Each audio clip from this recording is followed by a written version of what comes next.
So I have just spent recently just over $6,000 with a link provider called Searcharoo, and I'm going to be reviewing it. Now, a few reasons as to why I am reviewing Searcharoo. First of all, I actually own a share in Searcharoo. I've decided to do this video because I wanted to test out turnaround times. This is a new service, by the way, so this is the digital PR service. So it's brand new. I think we've only recently launched it in the past month. I wanted to test out turnaround times. I wanted to test out the actual quality, and I also wanted to figure out like what are clients actually getting, right? So if we take a look here on the landing page, 10 links placed as a guaranteed DR40 minimum, right? We've also got a typical campaign brings around 30 links. Now, a few things about this. I decided to build links to casualdash.com. I've never really tried to rank casualdash.com. It's more just been like a landing page for people from my YouTube channel.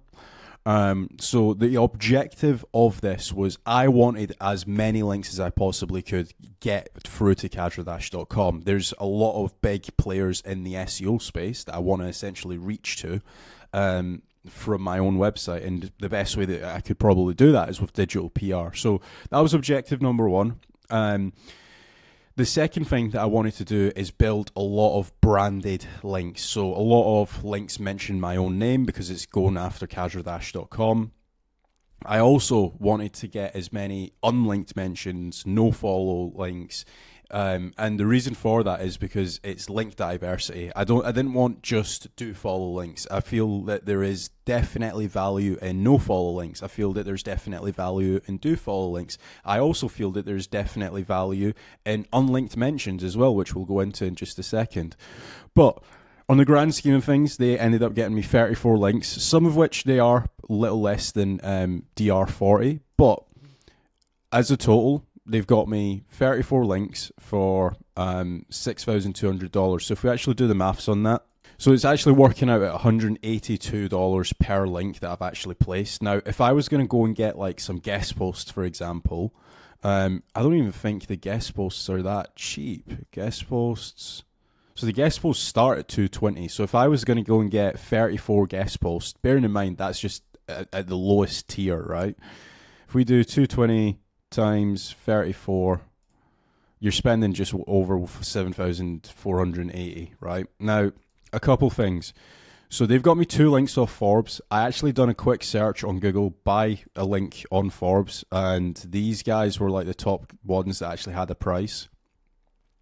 So as you can see, $7,785. If I was going to get 2 of these, 7,785 times 2, I would need to spend $15,000 with another link building provider just to get the 2 links.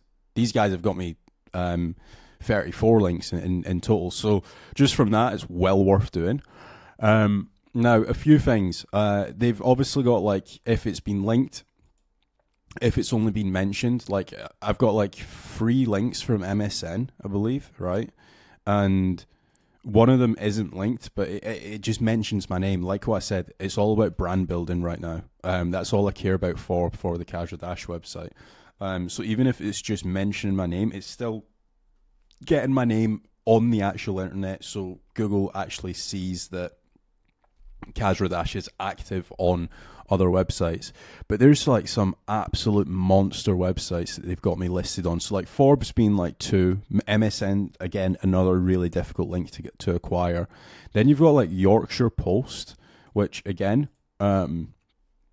this actually does, if I just click accept Casual Dash. So as you can see, it actually does link through to my website. And again, when it comes to like growing out a website, when it comes to building an actual brand, these are the types of links that I want to be getting mentioned on, because first of all, they're really hard for my competitors to actually get placed on. Like it's super difficult to reach out to Yorkshire Post. And if you don't know what you're doing, you would basically need to go onto like a website like this and pay extortionate prices for just one link. Like for example, if I actually look at these guys, do they have Yorkshire Times? Nope. What others? Have they got MSN? MSN. MSN alone's 900, and I've got 1, 2, 3, 4. So I would be just from the 4 MSN links and the 2 Forbes links, you're looking at $20,000 on another website.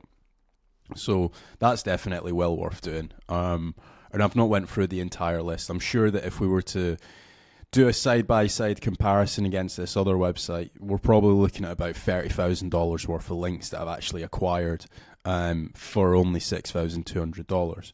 Now, a few things to bear in mind about this as well is sometimes you do get syndicated links as well. And basically when a link gets syndicated, you're also getting like the link mentioned or the exact same content mentioned on a variety of different websites. Like if I load up this URL here, and if I load up, for example, this URL, what we'll probably see is it's the exact same content on 2 separate websites. So that's what it looks like. It's been syndicated from North Dakota. And it's the exact same content. Now, a few questions, because I've had this in the past. Is that a bad thing? Definitely not, because naturally some links do get syndicated, so you can't really say much to it. And again, if you were to look at like some of the big monster websites that are ranking, like CNET, for example, and other newsworthy websites that have got millions of backlinks, it's natural for your links to get syndicated. If anything, it actually means that your backlinks are actually newsworthy because other publications are actually picking those backlinks up. So this is one of the links that they've actually acquired. This is on Forbes, like I mentioned before. But if you actually take a look as well, this URL is actually ranking and it's getting clicks and it's getting traffic. So that's also another really good thing about this. Like if I load up the URL, if I just search Cadra Dash, as you can see, it links through to my website, and also the actual wordings are pretty decent as well. So according to business consultant Cadra Dash, who has been tracking this trend, and it obviously makes sense.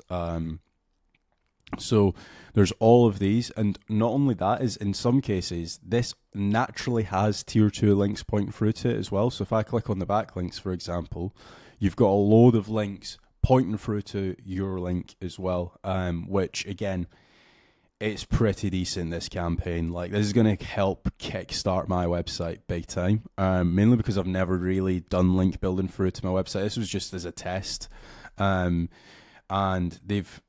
I would probably say they've over-delivered with this. Like, the amount of links that I reckon I would have had to spend individually, bearing in mind this is like a digital PR campaign, so like they basically blast out an email that's actually newsworthy and journalists actually end up writing about it. But if I was going to do it, I would probably be looking at doing like an individual campaign, because I just don't know how to actually do digital PR as such. And it would probably end up costing me like 25, 30k to get all of these actual backlinks through to my website.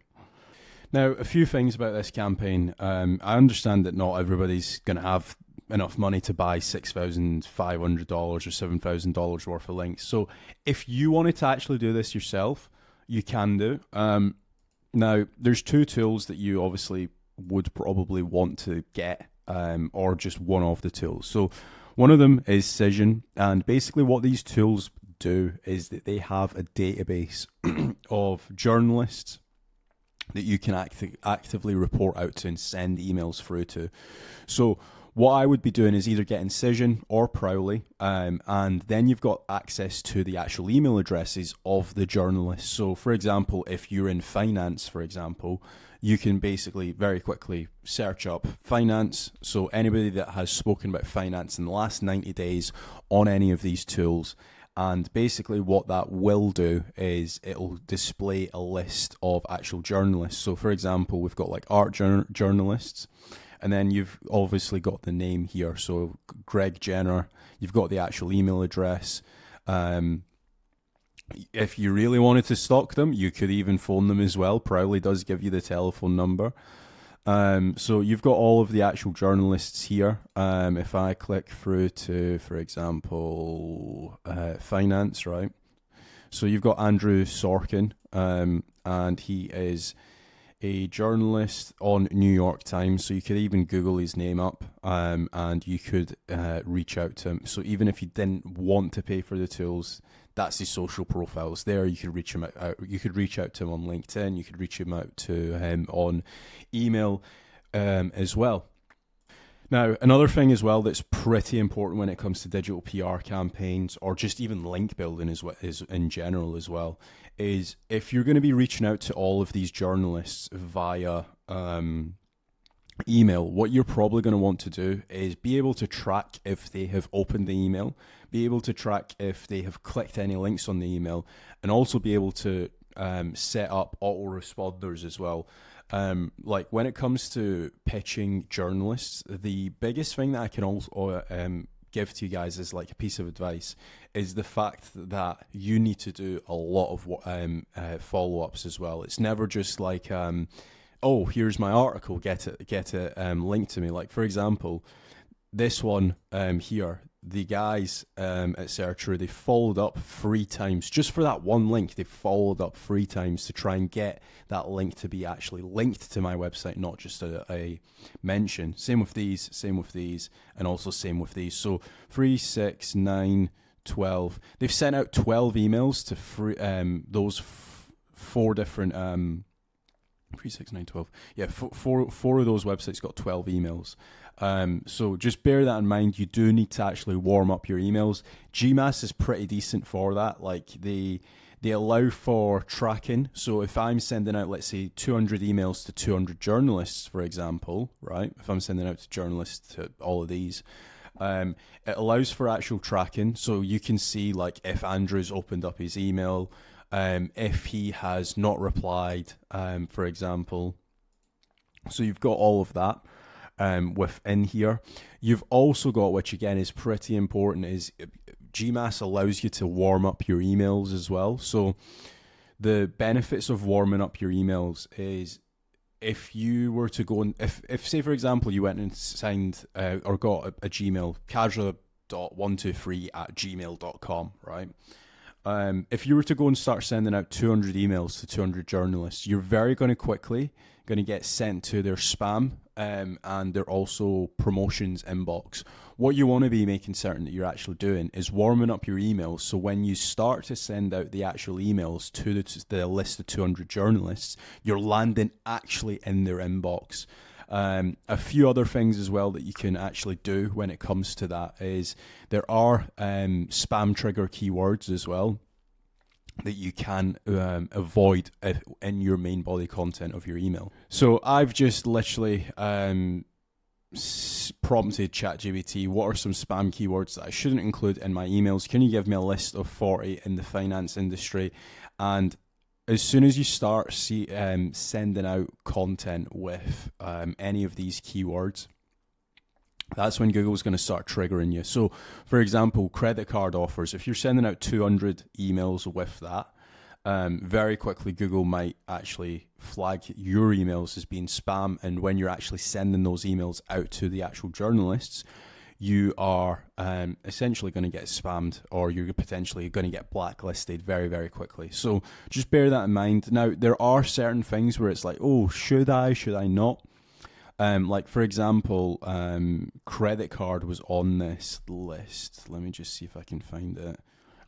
Credit card offers, right? So credit card offers, but if you were to just use credit cards, that's actually fine. It's just very down to actually how you're actually pitching that email. A few other things as well, because I actually have asked the team, like, what improves the rate of journalists actually picking up your article. This is directly from the team as well. If you are very direct to the point, so when you're sending out the email, these journalists get emailed maybe 300 to 500 emails a day, right? And they can only be selective. They might only be able to publish, let's say, 60 articles a day, right? So a few things. In the subject line, if you can actually include the heading of what you're talking about. So, for example, in this, right, if I was going to be pitching this to a journalist, this would actually be my subject line. And then if you are able to make the content super easy for the journalist to the point where it's literally just able, where the journalist is actually able to just copy that content and then paste it onto Forbes, or paste it onto whatever website. So a few things that I would recommend: have an actual image within the email. Have the content actually well structured, well formatted, to the point where it's literally just like, okay, copy this, paste onto Forbes, copy this, paste onto New York Times. As soon as you make the journalist's life a lot easier, that's when you're going to start landing some serious links very, very quickly. So just make certain that you're actually doing that. Having this as the actual subject line, and then actually having this as the actual content as well. Now, as the sign off, so like the footer of your email, you can always mention in there like, hey, can you make certain that you actually link to casualdash.com with the actual anchor? So just making certain that you're actually having that in the actual footer.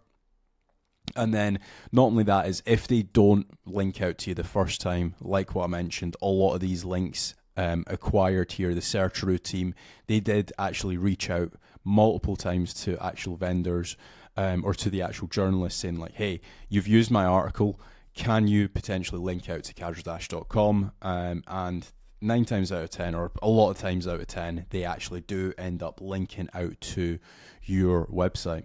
So that's been the full entire process for digital PR.